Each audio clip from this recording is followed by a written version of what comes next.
All right, so big one today. We're diving deep into Macbeth.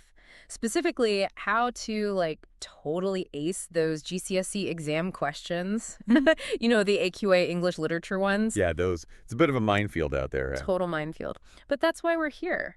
To give you that edge.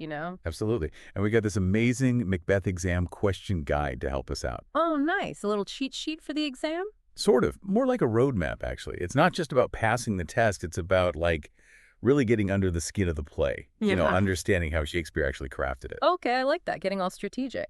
So first things first, where does this Macbeth exam fit into the whole GCSE thing? Right. So it's part of paper one. That's the one for prose and drama. And get this, it's a whopping 40% of your total English literature grade. Whoa, 40%? Okay, pressure's on. A little bit, yeah. There are two questions on this paper. One on a prose text, and then the big one, Macbeth. Right, so no pressure then. But what are they actually looking for? What do the examiners want to see? They break it down into these four things called assessment objectives, or AOs for short. The first one, AO1, is all about showing that you've actually read and understood the text. Okay, that makes sense, but it's more than just, knowing the plot. Right. It's about forming your own, intelligent opinions about it. Yeah. About the characters, the themes, everything. And obviously you need to back it up with evidence from the play. So it's not just about what happened, but what you think about what happened. What's AO2 then? That one's all about analyzing Shakespeare's style, how he uses language, form, structure, all that good stuff. Basically, how he creates meaning and, packs a punch with his writing. So how he uses metaphors and stuff. Exactly. It's about going beyond just spotting them and explaining what effect they have. Why did Shakespeare make that specific choice? What's he trying to do to us, the audience or reader? Right, okay, getting deeper. What about AO3? This one's about context. Thinking about the world Shakespeare was living in. The historical King James I, witchcraft, all that.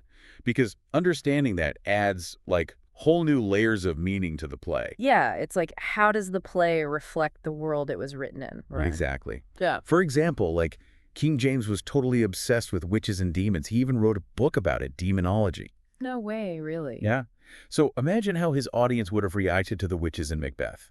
They would have taken that stuff seriously. So the supernatural elements would have been, way more intense and terrifying for Yeah, I them. never thought about it like that. That's so interesting. Okay, and last but not least, AO4, right?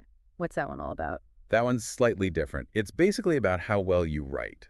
So things like using good vocab, varying your sentences, and of course nailing the spelling, punctuation, and grammar, all the spag stuff. Okay, so it's not just what you say, it's how you say it. Makes sense. So we've got these four AOs, but what does the actual exam question look like? Okay, so you'll always get an extract from the play. Always. You have to analyze it in detail. But then, and this is important, you have to link it back to the whole play. Oh, okay. So it's not enough to just talk about the extract in isolation. Nope. You need to connect it, and the question will usually guide you towards a specific character or theme. Right, so there's always a focus. Exactly. And a good rule of thumb is to spend about a third of your answer on the extract itself. The rest is about the wider play. Okay, that's helpful. And how long do we actually get for this beast of a question? They suggest around 45 to 52 minutes. And it's worth a decent chunk of marks, about 30. 4 of those are specifically for spag. So, yeah, don't neglect that. Noted. Now, are there any, common patterns in the types of questions they ask? Anything we can kind of expect? Yeah, definitely. If you look at past papers, they pretty much always start with an extract and then ask you to explore a character or theme within it. And then you broaden it out to the whole play. So get used to that structure. Okay, good to know. That's super helpful for, planning and practicing beforehand. So let's dig into those different question types, shall we? The guide, it breaks them down into a few categories. Yeah, so there are character-focused ones, theme-focused ones, then those that really zoom in on a specific quotation or scene. Mm-hmm. But remember, they all have that extract element to them. Right, right. So let's tackle those character-focused questions first. What might we see there? It could be something like, how does Shakespeare present Macbeth as a man driven by ambition? Or, to what extent is Lady Macbeth a powerful and manipulative character? Or, compare and contrast Macbeth and Banquo's reactions to the witch's prophecies. So it's all about digging into a character's personality, motivations, how they change throughout the play? Exactly. You need to really understand their journey, pick out key moments that reveal their character, and use quotes to back up your points. Gotcha. And what about those theme-focused questions? So with themes, they'll ask you to explore a big idea in the play. Like it could be about guilt or ambition or the supernatural. How does Shakespeare explore those things? So, like, an example. It might be, starting with this extract, explore how Shakespeare presents the destructive nature of guilt. Something like that. You'd have to look at key scenes where guilt is a factor and analyze how Shakespeare conveys those ideas. Okay, so instead of focusing on a single character's journey, it's about following an idea through the whole play. Precisely. Now, the last category, the quotation and scene analysis, well, remember, you'll always get an extract in the exam. So being able to really dissect that, extract the language, imagery, everything is absolutely key. Right, close reading skills are vital. That's what you're saying, yeah. Absolutely. You have to analyze the extract in detail, but then also connect it to the wider play. It's all connected. Okay, so we've got a good grasp of the exam format now and the different types of questions, but now let's get to the good stuff, the strategies, What are our top tips for writing a killer answer? Okay, first up, planning.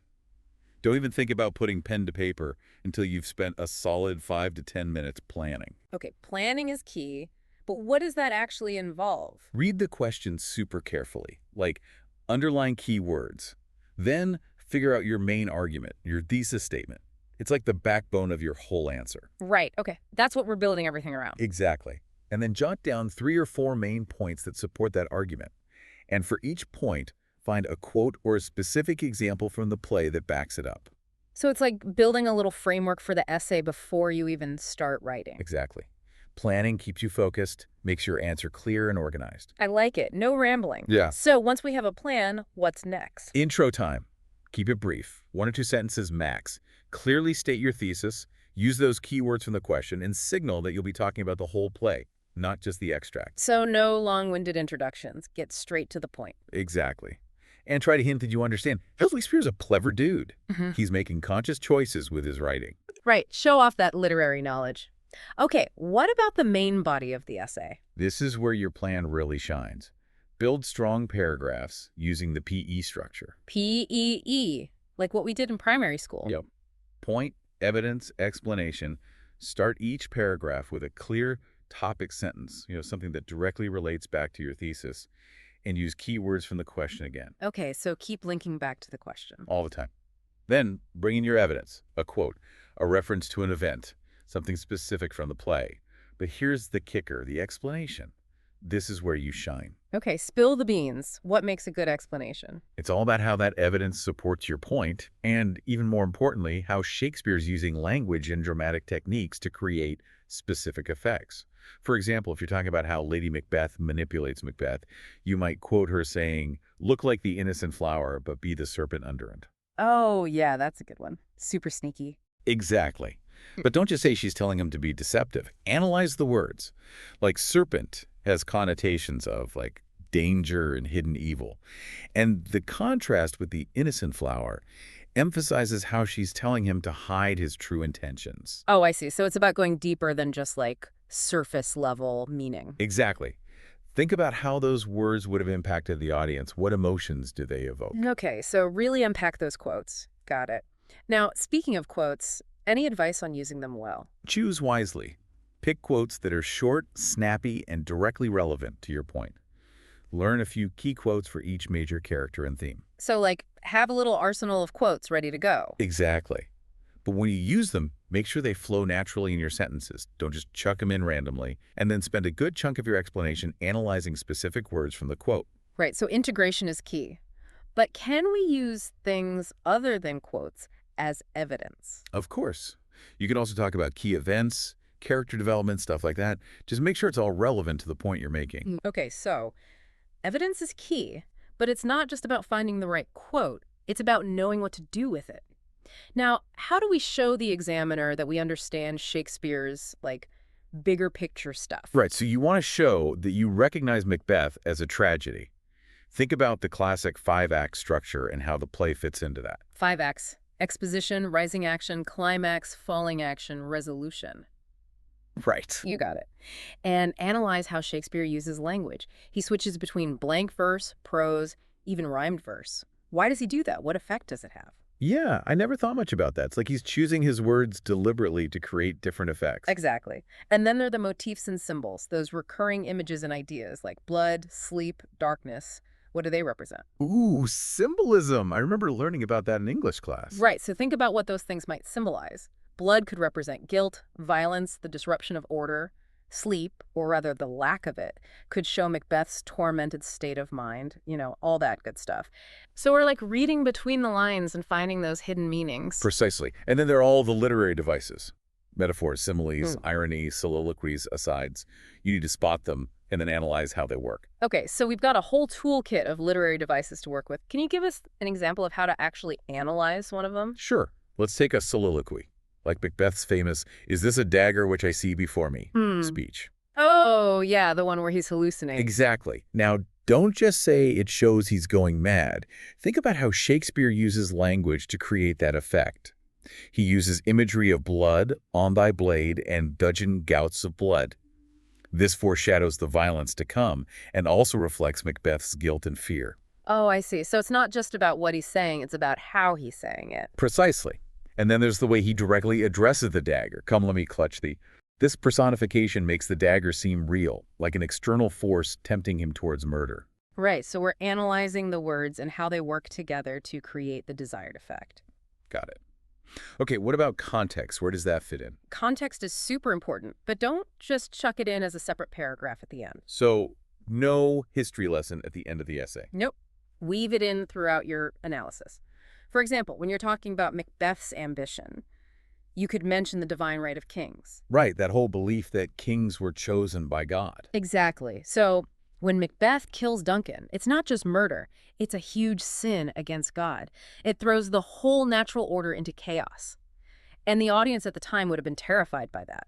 Wow, that puts things in perspective. It's like context gives us a deeper understanding of why certain events in the play are so significant. Exactly. And remember, context isn't just about historical facts. It's about the ideas and beliefs of the time. So think about things like the role of women, beliefs about the supernatural, all that good stuff, and how those things might have shaped Shakespeare's writing and influenced how the audience interpreted the play. So it's like we're putting on our history hats and thinking about how people in Shakespeare's time would have viewed these events. Exactly. Now, once you've made all your brilliant points, it's time for the grand finale, the conclusion. Again, keep it short and sweet. Brilliant. Sweet. Got it. 1 or 2 sentences. Just summarize your main argument. Link it back to your thesis and those key words from the question. Don't introduce any new ideas here. Just wrap things up nicely. A nice little bow to tie everything together. Okay, last question, and it's a practical one. Time management. How do we actually get all this done in the time limit? Pace yourself. Stick to your plan. Don't spend ages on one paragraph and then have to rush the rest. And for the love of Shakespeare, leave time to proofread. Those spag marks are precious. All right, so plan, pace, proofread. Got it. Now, I know the guide also talks about learning from others and avoiding those classic exam pitfalls. Yeah, it's really helpful to look at high-scoring student responses. Not to copy them, but to see what they do well. How they structure their essays, how they use quotes, how they analyze. Right, so it's like learning from the best. But what about the not so best? What are some common mistakes we should avoid? Oh, where do we even begin? A big one is not answering the question. You'd be surprised how many students just retell the story without actually analyzing anything. Oh yeah, I've been guilty of that myself, just summarizing the plot and hoping for the best. Another common mistake is not using enough evidence, or using evidence that isn't relevant. So no random quotes just to show off that we've memorized them. Exactly. Every quote has to be there for a reason. And then there's weak analysis, just stating the obvious without really digging into how Shakespeare is creating meaning. So like, instead of saying Lady Macbeth is ambitious, we need to explain how we know that from her words and actions. Yes. And then there's irrelevant context. Don't just throw in random historical facts. Make sure it's directly relevant to your point. Okay, so context is key, but it's got to be used strategically. Anything else to watch out for? Oh, tons. Poor structure, writing in the first person, forgetting your thesis, trying to cover too much, not proofreading. The list goes on. Okay, so you've got a pretty good idea of what not to do. But let's talk about the examiners themselves. What are they actually looking for in a good answer?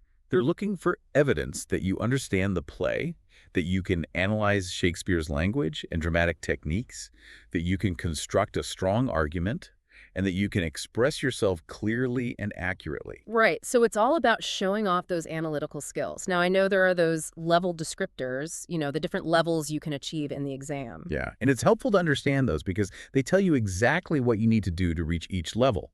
For example, to get a top-level 6, you need to have a really insightful and sophisticated analysis. You need to use evidence effectively, and your writing needs to be super clear and fluent. So it's not just about ticking boxes, it's about really demonstrating a deep understanding. Now, Shakespeare loved his literary devices. What are some of the key ones in Macbeth that we should be familiar with? Oh, there are loads. Imagery and symbolism are huge. Think about those recurring images of blood, darkness, the supernatural, and what they might represent. Then there's metaphor, simile, irony. Shakespeare used them all masterfully. Yeah, it's like a literary playground. Right. And then there are the dramatic techniques, soliloquies, which give us a glimpse into a character's thoughts, asides where a character speaks directly to the audience, foreshadowing, which creates suspense. It's all about creating a specific effect. Right, so we need to be able to spot these techniques and then explain what they do, how they work within the play. Exactly. And don't forget about things like paradox, where a statement seems contradictory, but actually reveals a deeper truth, like fair is foul and foul is fair. Oh, yeah, that's a classic. So understanding these techniques gives us like a whole new level of appreciation for the play. Absolutely. It's like you have a secret decoder ring for Shakespeare. I love that. Okay, so the guide also has a handy FAQ section, right? What are some of the questions that pop up most often about the Macbeth exam? Oh, we get all sorts. People want to know how much to write, but it's quality over quantity. They ask about memorizing quotes, which, yes, definitely do that. They worry about context and how important it is. And, of course, they want to know what the examiners are looking for. So what are they looking for? Give us the inside scoop. They want to see evidence of deep understanding. They want you to be able to analyze Shakespeare's techniques. And they want you to be able to write clearly and persuasively. It's all about showing that you can think critically and express your ideas effectively. Okay, so it's not just about regurgitating information. It's about really engaging with the text. Exactly. It's about showing them that you've not just read Macbeth, but that you've thought about it, analyzed it, and come to your own conclusions. Awesome. This has been super helpful. I feel like I'm actually starting to understand what the exam is all about. So, to wrap things up, what are our key takeaways for our listeners? Okay, so big picture, know the play inside and out. Understand those assessment objectives, master those essay writing, skills planning, introductions, PEE paragraphs, all that good stuff. And learn to analyze Shakespeare's language and techniques like a pro. All right, so it's all about preparation, practice, and like really digging into the text. Exactly. Don't just learn the plot, learn how Shakespeare tells the story. Love it. So, armed with this knowledge, everyone listening should be feeling way more confident about tackling those Macbeth exam questions. No more fear of the Shakespeare. Hopefully not. And, even beyond the exam, understanding how Shakespeare works can really enrich your, overall enjoyment of literature and storytelling. Totally agree. It's like unlocking a whole new world. Exactly. And on that note, we'll leave you with a final thought.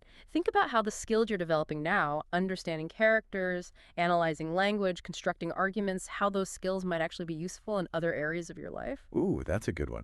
Right. It's about more than just passing an exam. It's about learning to think critically and communicate effectively. And those are skills that will serve you well no matter what you do in life. Thanks for joining us for this deep dive. See ya.